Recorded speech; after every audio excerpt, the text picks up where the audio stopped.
nagkakaguluhan ngayon sa social media tungkol sa painting na kung saan ang sabi ni Madriaga na inireregalo daw niya kay BP Sara.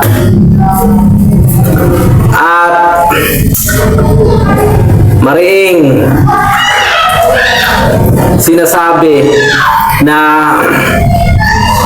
ang painting na ito ay napakamahal, gaya ng isang painting ni Mona Lisa. At ito iyon,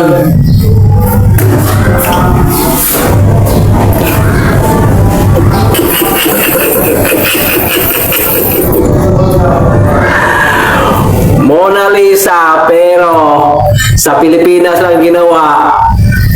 Ang tawag nito sa painting na ito ay Mona Pigsa. Pasok mga kabangag.